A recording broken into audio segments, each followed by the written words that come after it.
see Beckers grabbing the arm of Clark, and Clark flailing the arm.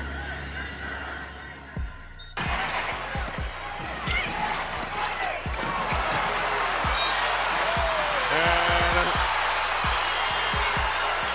some intensity brewing here as Clark taking exception to the bump. There comes a moment in sports where the noise stops, the adrenaline settles, and you are left sitting in absolute stunned silence. That is the only place to begin after watching what unfolded in Dallas.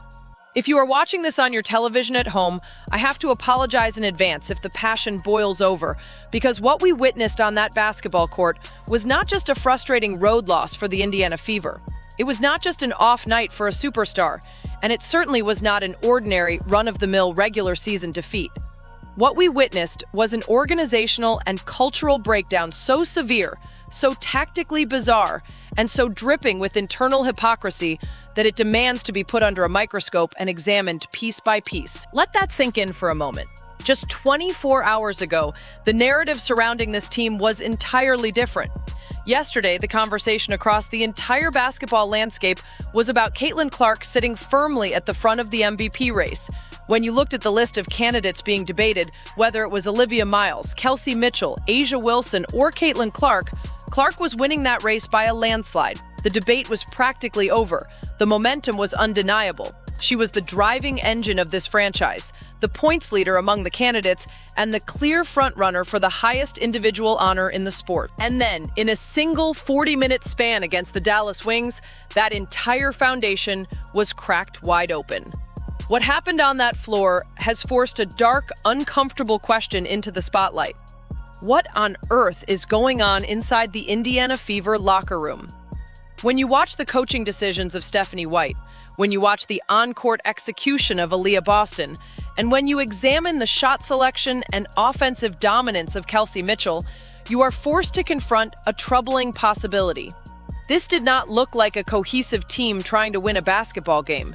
It looked like a coordinated effort to suppress Caitlin Clark, disrupt her rhythm, and systematically remove her name from the MVP conversation. Why would that happen? Why would an organization or a locker room subtly work against its own generational talent? The only logical revelation you can arrive at when you watch the film is that Caitlin Clark might not be completely sold on the Indiana Fever dream. And in response, the internal dynamics of this team appear to have fractured into jealousy, passive-aggressive sabotage, and blatant tactical abandonment. Let us start by breaking down the game itself, because the raw numbers and the flow of this contest tell a story that cannot be ignored. The Indiana Fever walked off the court in Dallas with a 6-point loss. On paper, losing a 6-point game on the road in professional basketball happens. But how they lost and why they lost is where the controversy lives. Skip Bayless immediately took to social media after the final buzzer to point out the glaring anomalies. Bayless stated plainly that Caitlin Clark had a brutal, uncharacteristic off night, shooting just 4 of 15 from the field and finishing without a single made free throw. In fact, over the entire duration of the game, Clark was awarded exactly 1 free throw attempt. 1 free throw in 40 minutes of basketball for a primary ball handler who spends the entire game navigating aggressive traps, physical contact, and defenders draped across her jersey. Meanwhile, on the other end of the floor, Dallas was allowed to run completely wild. Arike Ogunbowale put on an absolute clinic, racking up 32 points and 6 assists, thoroughly outplaying Indiana's backcourt containment. Dallas simply had too much offensive firepower. But it wasn't just Ogunbowale. Look at what Jessica Shepard did in the first half of this game. Shepard was scoring at will, moving through the paint with zero resistance, putting on an absolute show to the point where she looked like an MVP candidate herself. Indiana's defense offered no resistance, no adjustments, and no interior physicality against Shepard, allowing Dallas to establish complete control of the game's tempo. And what was happening to Caitlin Clark while Dallas was flourishing? She was being physically dismantled without a single whistle from the officials or a single ounce of protection from her teammates. Consider the matchup with Paige Bueckers. Bueckers did not even have a standout game for Dallas. She was relatively quiet statistically, Yet she was allowed to physically push, shove, and bump Clark without consequence. At one point in the game, an opposing defender literally tackled Caitlin Clark to the floor, leaving her visibly limping. Think about that visual. Your franchise cornerstone, the player who has brought unprecedented eyes to your team, is getting tackled, pushed, and bruised, and nobody in an Indiana uniform steps up. Nobody gets in the defender's face. Nobody sets a hard screen on the next possession to establish a physical boundary. Nobody stands up for her. There was zero retaliation, zero enforcer mentality, and zero collective pride. She was completely on an island, absorbing physical abuse while her own teammates watched in passive silence. Look at the progression of Clark's performance across the 4 quarters. In the entire first half, Clark managed to score just 5 points. She was completely out of sync, unable to find open looks, and totally starved of the ball in advantageous positions. By the end of the third quarter, after logging 25 grueling minutes on the court, her stat line sat at 7 points, 2 rebounds, and 6 assists. When the final buzzer sounded, Clark's box score was a glaring indictment of the system she was forced to play in. 10 points on 4 of 15 shooting from the field, 2 of 8 from three-point range, 0 of 1 from the free throw line, 4 rebounds, 9 assists, 1 profound defensive block, and only 3 turnovers. Let us be completely fair and objective here. You cannot look at that stat line and blame turnovers, because 3 turnovers in a full game for a high-usage playmaker is exceptionally clean. You cannot say she was careless with the basketball. You cannot say she was giving the game away. What you saw when you watched her on the court was a player who was constantly forcing shots because she was given no other alternative. She was receiving zero help from the offensive scheme. She could not get into a rhythm. She could not get her feet set on her jumpers. She was completely unable to shoot comfortably off the dribble because the spacing was non-existent. She was denied the fundamental opportunities to simply be Caitlin Clark. And why was she denied those opportunities? That brings us directly to the game film, and specifically to the performance of Aaliyah Boston. You do not need to be a professional video coordinator or spend your life dissecting game tape to see what happened on the floor. Stevie Wonder could see what went wrong with Indiana's screening actions. A primary responsibility of a starting center playing alongside an elite shooting guard is to set solid, punishing screens that force the defense to make difficult decisions, creating the split second of separation a shooter needs. There was one play in particular that encapsulates the entire issue, a play that should infuriate anyone who cares about player safety and basic basketball fundamentals. Indiana was running an offensive set where Aaliyah Boston was positioned perfectly to set a screen on Odyssey Sims. Watch the tape of that play. Look at Boston's positioning and look at her effort. Boston was supposed to plant her feet, absorb contact, and set a hard screen to free Clark on the perimeter. Instead, Boston actively pulled back. She avoided contact entirely. It looked as though she went out of her way not to hit Odyssey Sims. Why does that matter? It matters because Odyssey Sims does not play for the Indiana Fever anymore. Sims is an opponent. You do not show courtesy to the opposing defense when your primary playmaker is running off your shoulder. Because Boston failed to set the screen, Caitlin Clark was completely blindsided by the defense. What if Clark had suffered a severe injury on that play? When a ball handler expects a screen that never comes, they are exposed to direct, unexpected collisions. Clark took a blind hit because her center refused to do the fundamental job of setting a pick. This was not a rare one-off mistake. This was just one of many plays throughout the night where Boston either slipped the screen prematurely, set a weak screen with no contact, or failed to position herself to help Clark navigate through the defense. When your starting center is not setting screens for your lead guard, the entire offensive engine stalls. Clark cannot get downhill. She cannot create the daylight needed to launch from deep.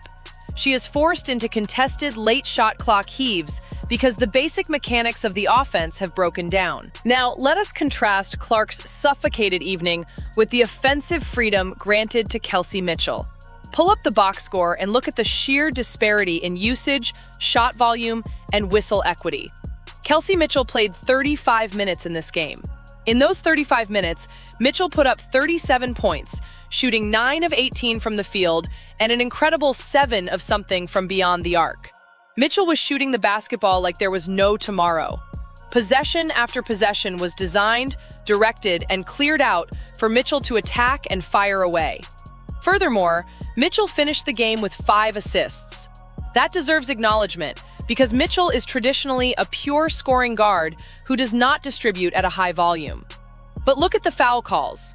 Kelsey Mitchell went to the free throw line over 10 times, leading the team in free throw attempts and receiving a favorable whistle on almost every drive to the basket. Think about the absurdity of that reality.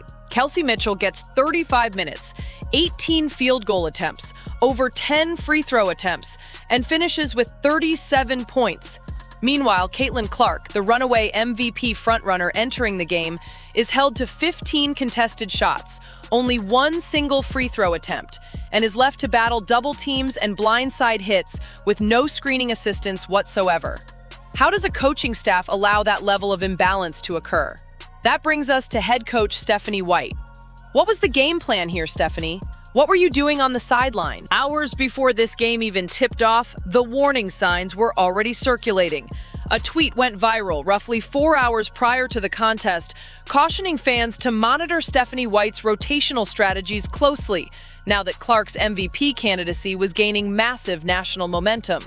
The post warned that White might attempt to disrupt Clark's rhythm by burying her in stagnant lineups alongside players like Raven Johnson, Mercedes Russell, and Victoria Saxton, combinations that drastically shrink the floor and eliminate shooting space. While the exact lineup combinations featuring Russell, Johnson, and Saxton did not play out to that precise extreme during the game, the overall execution on the floor looked real spooky. The strategic decisions produced the exact same result that the pre-game warnings predicted. Clark was isolated. Clark was stripped of spacing. The offense was visibly shifted away from her playmaking and funneled entirely into Kelsey Mitchell's scoring, effectively stalling Clark's statistical momentum on a night where the entire basketball world was watching. When coaching decisions align with on-court negligence from key players, you have to look beyond tactical incompetence and examine the locker room culture. Is there a deeper layer of hypocrisy brewing behind closed doors? Look at Aaliyah Boston's behavior off the court. We've tried to let things slide. We've tried to give the benefit of the doubt, but the pattern is becoming impossible to ignore. On her podcast, Boston has repeatedly engaged in subtle sneak dissing aimed at Caitlin Clark, consistently hyping up Kelsey Mitchell while offering lukewarm, muted commentary regarding Clark.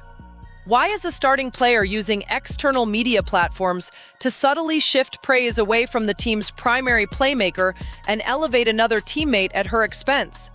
When you see sneak dissing on podcasts, combined with a refusal to set solid screens on the court, combined with an absence of physical protection when that same teammate is tackled to the hardwood, you are no longer dealing with simple basketball miscues. You are dealing with active locker room friction. Caitlin Clark has to watch her back in that environment. It is becoming painfully obvious that there are individuals inside that organization who do not like the spotlight, the praise, and the historic MVP narrative surrounding her. They do not want to see her run away with the award. Just yesterday, Clark was dominating the MVP conversation against elite league talent like A'ja Wilson and Olivia Miles. She was leading by a landslide. Her performance this season has elevated the entire franchise, bringing sold-out crowds, massive television ratings, and unprecedented relevance to an Indiana Fever organization that was irrelevant for years. And yet, instead of embracing that success, instead of building a protective wall around her, the team's actions on the floor against Dallas looked like a concerted effort to cut her legs out from under her. Clark's final numbers of 10 points, 9 assists, 4 rebounds, and a profound block show that even on a night where she was completely abandoned by the game plan, she still competed. She did not turn the ball over excessively. She tried to set up her teammates, dishing out 9 assists despite the suffocating defense. But you cannot expect any player to overcome both the opposing team and the structural failure of their own squad. This entire situation leads right back to the central issue facing this franchise. Is Caitlin Clark truly committed to the Indiana Fever dream? Or is she beginning to see the cracks in the foundation? If the coaching staff will not structure an offense that protects her rhythm, if the starting center will not set screens to protect her body, And if the locker room is filled with players subtly undermining her on podcasts while taking 35 minutes and 18 shots to boost their own numbers, why would any superstar buy into that long-term vision?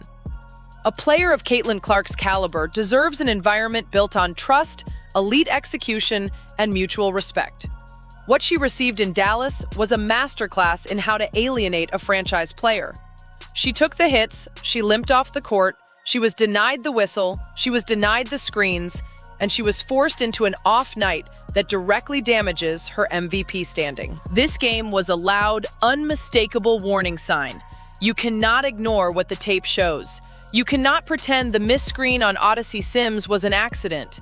You cannot ignore the contrast between Kelsey Mitchell's 10-plus free throws and Clark's single attempt. And you cannot sweep the locker room tension under the rug any longer. The Indiana Fever have a massive problem on their hands.